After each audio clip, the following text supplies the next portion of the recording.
Bonjour et bienvenue sur la chaîne du chasseur d'étoiles de midi, chaîne de réflexion et d'humour sur les 12 coups de midi. Allez, on fait un petit point météo. Eh bien, sur Paris, cet après-midi, 26 degrés, un petit peu nuageux, donc ça remonte pour les Parisiens. En Normandie, c'est un peu voilé, mais par contre, dans le sud, 32, il paraît que vous allez avoir de la caca, de la nini, de la canicule. Allez, sinon, pour les oiseaux, les audiences d'hier soir, eh bien, c'est Magnum qui est arrivé premier à 3 millions, suivi de Ma Rome, le film de la 6 à 2 millions 4. Soupçon, le téléfilm de la 3 a fait 2 millions 2, et puis Si les murs pouvaient parler, n'a fait qu'1 million 8. Ce soir, qu'est-ce que vous avez à la télévision? Most Wanted criminel qui va sûrement cartonner, La nuit prodigieuse, ouais, La carte au trésor va sûrement arriver deuxième, et Zone interdite, on ira tous au Canary cuit. Alors sinon, ça y est, il est arrivé, le Messi est arrivé. Alors, vous êtes prêts pour la chanson? Messi patron, quel plaisir de te voir jouer pour nous, on est heureux comme des fous. Messi patron, ce que vous faites ici-bas, un jour Dieu vous le rendra. Allez, ça va commencer. Petit résumé des 12 coups de midi, présenté par ma pomme, c'est moi. Bonjour, alors on va d'abord mettre les choses au point parce qu'il y a certaines personnes sur internet qui ont créé un site un peu antisémite, donc voilà, et puis sur ce site on peut voir donc Jean-Luc Reichmann, donc qui fait partie de donc des personnalités, etc. Bon, il faut juste savoir que je crois que le grand-père de Jean-Luc Reichmann avait été déporté, je crois qu'il l'avait annoncé un jour dans TPMP, mais sinon donc il est catholique, hein, il a été baptisé et il l'avait annoncé donc dans l'émission Les Enfants de la télé qu'il avait fait sa communion, qu'il avait fait la totale quoi. Donc voilà, donc c'est pour ça. Il y a beaucoup de gens qui sont un peu concons. Bon, allez, on revient dans le jeu. Donc Jean-Luc Reichmann, chemise blanche et cheveux gris. Le maître de midi, voilà, donc bon, bah ça y est, il a compris, hein, donc bon, vu les candidats qu'il a, il n'a pas de souci à se faire, hein, donc voilà. Déjà, on va commencer par la première question du coup d'envoi, donc voilà, donc c'est pas que des questions comme ça qui va perdre dans l'émission, d'après la chanson Comment reconnaît-on les Bretons, donc bien sûr, ils ont des chaperons, donc après vous aviez la mignonne Chloé qui était venue avec Brice et Tristan, donc des jumeaux de lunettes déjà. Alors, qui chante On a mangé le soleil? On ne connaît pas, donc il paraît que c'est Face. Donc c'est Face. Et d'un seul coup, il est arrivé, le voici, le voilà, connaît pas. Donc il a chanté sa chanson, que je ne connaissais pas. Donc en général, une chanson, je crois qu'on commence à l'apprécier après l'avoir écoutée 2-3 fois. Donc moi, comme c'était la première fois, je ne peux pas vous donner mon avis. Après, vous aviez Madiba qui était venu tout seul, il avait un très joli sourire. Madiba, c'était aussi, je crois, le surnom de Nelson Mandela. Alors sa question, quel était le surnom de l'artiste de cabaret Michel Lotito? Eh bien, c'était Monsieur Manchetou, il paraît qu'il a bouffé un avion. N'importe quoi. Après, vous aviez Valérie qui avait peur des chauves. Je trouve ça drôle. Pour répondre à quelle chanson Katy Perry a-t-elle écrit le tube California Girl? Donc, c'était l'autre. Je sais plus ce que c'était, mais bon, c'était l'autre. Ensuite, quel aventurier russe proche de la famille du tsar Nicolas II fut assassiné par le prince Lussupov? Donc ça, c'est une histoire assez connue, hein, c'est Rasputin. Et puis pareil pour l'histoire que le fait qu'il a été poignardé, empoisonné, et puis après à la fin noyé. Et je crois qu'à la fin, ils l'ont même sorti de l'eau pour le brûler vif ou un truc dans ce style-là. Après, que faut-il utiliser pour donner une illusion de dépaysement grâce au Fake Window Challenge?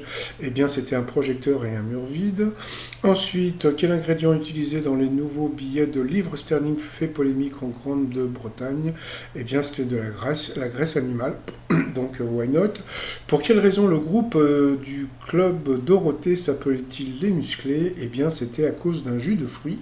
Et c'est très rigolo parce que j'avais une copine qui chantait dans une chorale et elle chantait la fameuse chanson avec Adriano Celentano. Fruité, c'est plus musclé. Bon, passons. Ça, c'est l'anecdote à 2 balles.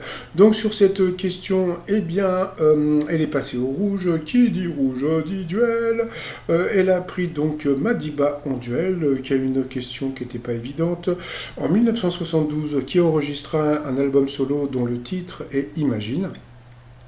Alors le truc était assez rigolo, c'est qu'à partir du moment où on pose la question à Bruno, ça veut dire que c'est pas John Lennon, d'accord? Bon. Après, donc Bruno nous a fait une genre de Brunos en disant bah moi j'aurais dit John Baez. Bah oui, pourquoi il aurait dit John Baez? Parce qu'il faut juste savoir que John Bon Jovi et puis John Jett, eh bien en 72, bah ils n'étaient pas encore dans le circuit du rock.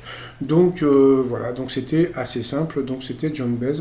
Donc à ce moment-là, oh vous êtes trop fort Bruno, Bruno vous êtes vraiment trop fort. Bah oui, mais bon, c'est encore une question qu'on lui a pas posée. Bon, c'est pas grave. Ensuite, eh bien Valérie, Bruno et Chloé se sont retrouvés au coup par coup. Alors, quel terme contient 3P?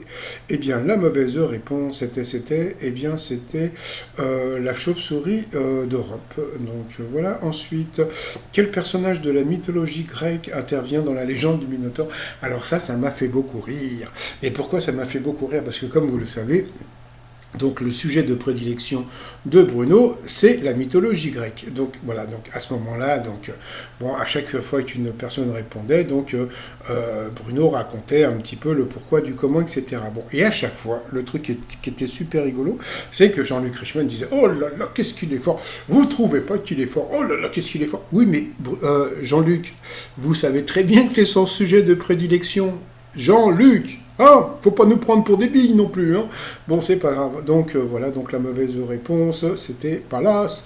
Vous avez dit Pallas? Oui, ça c'est Pallas. Donc ensuite, quelle chanteuse est bien associée au petit surnom qu'il donne à ses fans?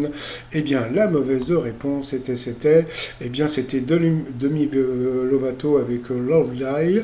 Donc sur cette question, eh bien, Chloé est passée au rouge. Qui dit rouge dit duel. Elle a pris Valoche Valérie en duel, qui est tombée sur une question qui était assez simple dans le dessin animé Tom et Jerry. Qui est Tom? Donc bien sûr c'était un chacha, donc c'était un félin. Ensuite, Valérie et Bruno se sont retrouvés donc en coup fatal, donc la publicité à Doub Doub Doub, t'as le temps d'aller pisser, de passer l'aspirateur, de faire la vaisselle, gna gna, tu reviens, hop, première question. Bon, là comme d'habitude, bon, on a pu s'apercevoir, bon je m'excuse hein, Valérie, mais bon vous savez très bien que bon, quelque part vous êtes, comment dire, il y a une personne qui dit des figurants, ça je trouve ça un peu méchant de dire des figurants, mais bon, voilà, donc je pense que la personne qui fait le casting, quand il fait venir les gens, il sait très bien que, bon, bah Bruno va rester, donc voilà, donc bon là, elle s'est plantée sur des questions, après elle a répondu à d'autres, ça c'était une question pour Bruno qui m'a fait beaucoup rire, qui est le film des studios Pixar, a pour titre québécois, donc les bagnoles, donc bien sûr c'était Cars, etc. Alors ça, quel film de Francis Ford Coppola a pour titre un lien de parenté? Moi j'aurais dit Et ta sœur, bah non c'était le parrain, donc voilà, puis à la fin, donc Bruno il a gagné, mais bon, c'était trop facile. Après, par rapport au coup de maître, comment appelle-t-on l'ensemble des œuvres d'un artiste réunies sur un même support? Donc c'est un intégral, donc assez simple. Selon sa définition, quel objet porte-t-on sur soi par superstition? Donc bien sûr c'était une amulette, là encore question de bébé. Avec quel aliment faut-il placer un bouchon en liège coupé en deux afin d'éviter qu'il s'abîme? Eh bien c'était une corbeille de fruits, et là il nous a fait une brunose en disant bah moi je vois pas autrement, donc là c'était un truc d'intuition, voilà, etc. Donc bravo à lui d'avoir trouvé la bonne réponse. Quelle célèbre plage surnommée la petite princesse des mers se situe à Rio de Janeiro au Brésil? Donc voilà, à votre avis c'est quoi? Eh bien sûr c'était Copacabana. Copacabana. Et puis à la fin dans le film, quelle fête permet à E.T. l'extraterrestre de sortir de la maison recouverte d'un drap blanc, pardon. Donc bien sûr c'était Halloween. Donc voilà, aujourd'hui il a gagné 5000 bouboules.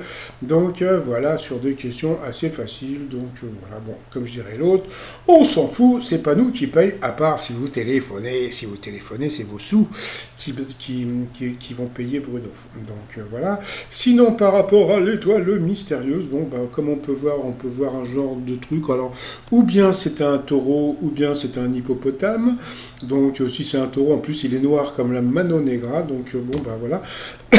Pardon, donc moi je retourne sur Manu Chao.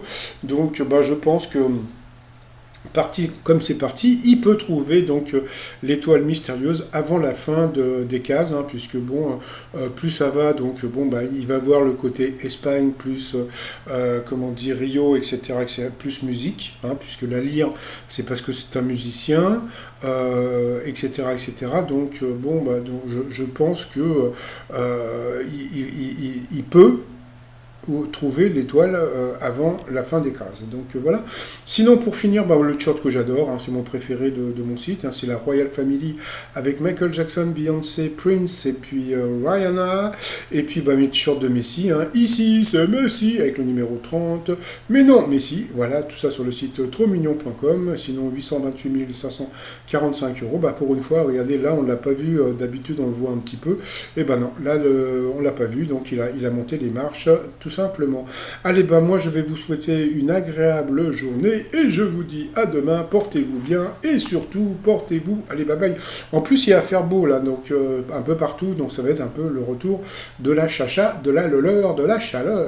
Allez bye bye.